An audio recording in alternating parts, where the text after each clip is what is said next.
I'm just like, it doesn't seem, it's awesome that I can install this and use it in VS Code, but it doesn't seem like it would be economically sustainable from a OpenAI token usage perspective. Could you expand a little bit on like how you plan on dealing with that long term, I guess? I can take it. Do you hear me as well? Or okay, so two things. First, we are trying to be really efficient on how we call LLM models in general, and we are relatively open in the sense that we're trying to share as much as we can. Like, it just takes time to write a good blog post, but we share how we do that in our blog post. Having said that, eventually the way we plan to do it is have a free tier for developers, and then work with enterprise, and that works well. I mean, like, we're not the first company doing that playbook. Yeah, absolutely. Is it like bring your own key? No. So you don't need to bring your own key. You can just just repeat the question, I guess. Yeah. So you don't need to bring your own key in this case. Can you, if you want to? Or does it have to be No, it runs on, like, you actually sign in, so you sign up for an account, like when you first downloaded it, and then it's all on us, basically. There's a reason for that, like a few reasons. One of them is that it's the algorithm in our backend, like mostly, some of them in the front end, they do a lot. It's not like that. I would say that LLM part of the tech value here is 50%. I'm choosing this number intentionally. Like, without the LLM, this would not be possible. But there's a lot of engineering that's happening there. Part of it is the how we call it before, the agent engineers. No, you had a better. autonomous agent? Yeah. Part of it is the autonomous agent engineering, like a fancy word for prompt engineering and the tooling around it. But part of it is related to best practices related to testing and like the techniques that exist since the Greek times, like mutation testing and things like that. They're like important here. So it's not like a direct call from the ID extension to the APIs. Yeah. I have a question about the AutoGPT and future of plugins. So getting like the level of abstraction correct is a very tricky problem in general. And with AutoGPT wanting to both have the developer-centric way of interacting and then also building a UI layer, you're going to have this like very tricky how much you expose, how much you don't expose. I'm curious like how you're thinking about that, and then especially in relation to plugins. So if I build a plugin, do I need to build both like the code-centric way for making the plugin as well as like the low-code, no-code way that would work within the UI and interface? It'd be interesting to hear how you're thinking through this. Yeah, Toran is with us. Sorry, that didn't come through super clearly on my end. I got the gist, but I would like to get the specifics. You want to turn this off, and I think it will be directly from him. Okay. It's a good one, so I think it's worth wasting another half a minute. Yeah. Oh. Yeah. Toran, can you hear me okay? I hear you, yeah. Yeah. So the question is about getting the level of abstraction correct as it relates to building the no-code way of interacting with AutoGPT, as well as the developer-centric way of interacting with AutoGPT.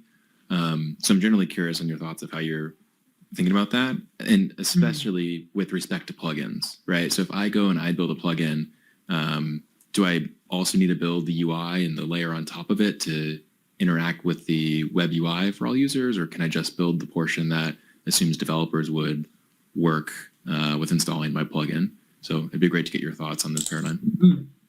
Yeah, I mean, except for maybe some edge cases we've not thought through yet, then largely you would never have to build any sort of UI. You're really just making the tool on the computer that the agent can use, right? So if it's like, say you are Twitter and you want to provide agent access to Twitter, then you build a plugin that uses the Twitter API, and it makes certain commands available to the agent, like post to Twitter, check notification, send message.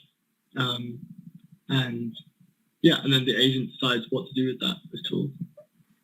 I'm not sure whether I can follow that up. I'll try. So I've been working on small developer the past week or so. The the weird thing that I ran into is that I think, and I also have studied the AutoGPT code and the Baby AGI code. The weird thing that I ran into, which I thought you hinted at in your presentation, but you didn't touch on, which is we know how to improve the quality. Just spend more cycles, right? Like spend more, like ask it to think step by steps, or to generate a million different variations, the same thing, and then pick from the best. We're not doing any of this, right? All of us are just one-shotting the code and then just running with it. And I don't know how to do that economically, right? Like literally I can just say, all right, do 5 replications of this, of this thing that you're trying to generate and pick the best. Or do 100,000 replications and pick the best. But I like that doesn't seem scalable. And the only way that I can think of is to like fine tune on something. Like, shouldn't this be a research effort or that we should do? I don't know, just as a community. Yeah, well, I guess both of you can answer that. Yeah, I mean, there's obviously infinite different ways to answer that question because it's all about implementation. But you know, zero-shotting something 100 times and picking the best result is probably still a very inefficient way to use something. Whereas, you know, you could probably have such a better result by two-shotting something and say, you know, write me this piece of code and then say, what's wrong with this piece of code? Fix it, you know. And that can be 2 different zero-shot calls. Sometimes that's actually a lot better. But doing something like that, you know, yeah, fine-tuning on loads of data will probably be amazing. I'm not an expert on that.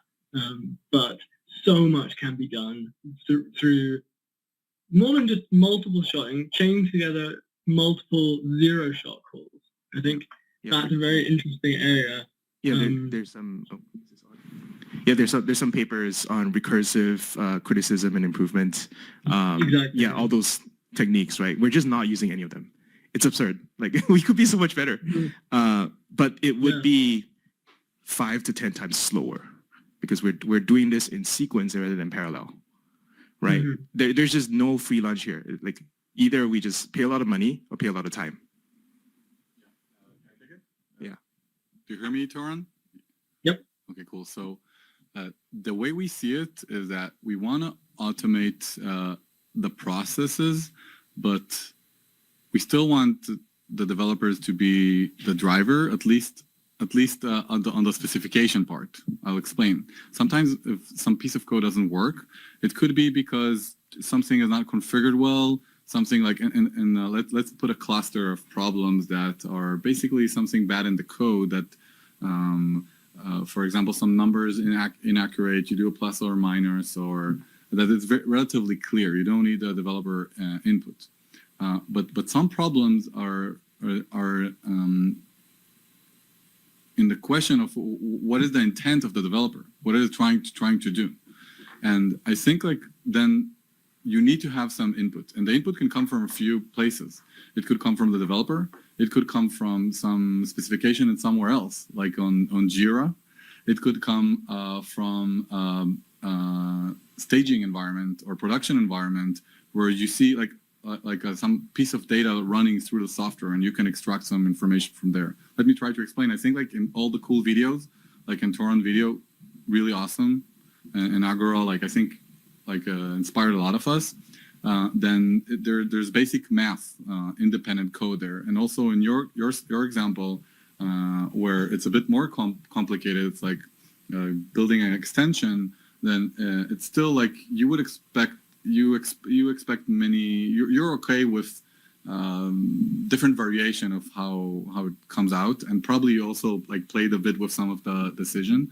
But now if you're talking about companies code or real world code, then I think like you need much more data for the machine, for the agent to make decision. It could be from the developer, like I mentioned. It could be some like from Figma. It could be from other places. So finally, I'm getting to answer you. I think like we could use these React. I saw today, instead of chain of thought, like tree of thoughts, which is what you're talking about, like running on various chains of thoughts and trying to choose the best one. Like you're asking about one program, but we can actually execute a program and refine it. So like it's tree of thoughts that creates a bunch of options. We can do that for a cluster of problems. Like if there is something that was not implemented well, that is just engineering, but no decision needs to be made about what is actually we're intended to do. And so I think this could, your suggestion, like having a lot of compute could help there. And I think there's research that can be done to prune that. The similar way of how AlphaGo was developed, etc., or chess. And originally was really like time consuming, but they found out different reinforcement learning techniques that could prune and choose like efficient way. But there are some problems that we could not really fully automate, and we can improve the automation by collecting data from different places from the developer, from something the developer wrote previously, from production, etc.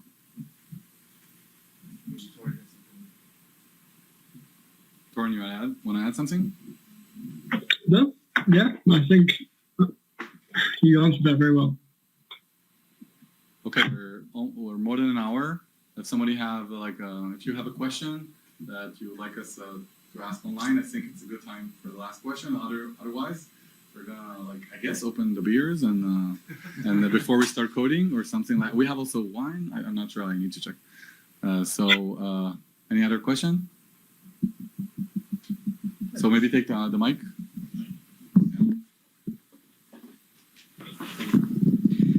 Yeah, I just had a question about the if you had any tools that worked with. How's my audio? All right. I had a question about if you have any tools that work with multiple files. So I see a lot of demos that do AI working with one file, giving suggestion for one class, or changing a method, or writing tests for one class. It's challenging to get an agent that's aware of a full file tree and comprehends complex relationships like abstract classes or shared code bases. There's some approaches to do this. I think maybe you've thought about it. I'd like to hear maybe if you have any comments on it. Yeah. Do you want me to take this question? I feel like we could both probably answer it. Dedy can start. Yeah, I'm very happy to hear it. I'm gonna try. Yeah. Good.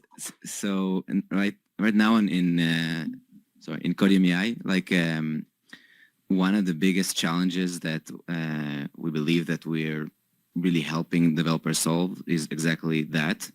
So when you generate tests for a given class or function, it collects all the relevant context from your repository. So it actually looks at the imports and it brings them in, and it looks at what this class is calling and anything that is calling this class. And there's a whole process, like kind of a pre-processing step that collects everything, prunes it, tries to fit it into the context window, to the number of tokens that it can actually go into the model. So it already does that, but it's the way we work today. It's still in the context of a certain component. So you still have to click the link of a certain class or function, or you can kind of select code and right-click, and then you can kind of pick and choose a code snippet, still in a single file. It will still bring the relevant context to it.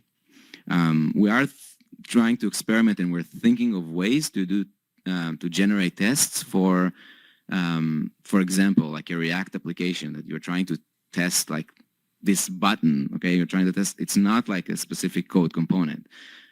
So we are working on ideas. We're ideating on things of how can we do things that span like that. Hopefully it answers. Do you want to add? Maybe Toran? Yep. Yeah, so I've played about with this a lot. It's the ultimate question, really, isn't it? You know, if an AI can write an entire, limitless code base, that's the end of tech. It's the end of programming. But yeah, I mean, something I've discovered in working on this is there's actually two problems.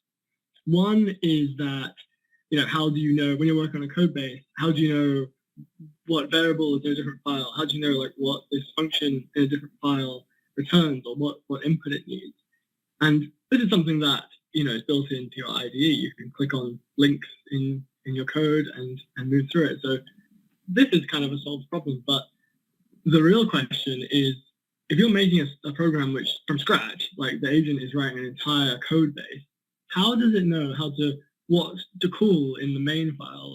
When it's calling like the graphics renderer, how does it know what variables to give?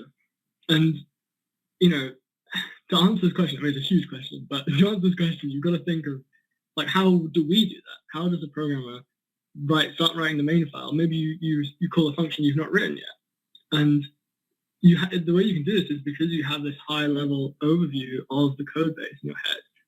It's the same when you're working on a code base that's already being worked on a bit, and so that's the information you need to get to the agent or to the language model.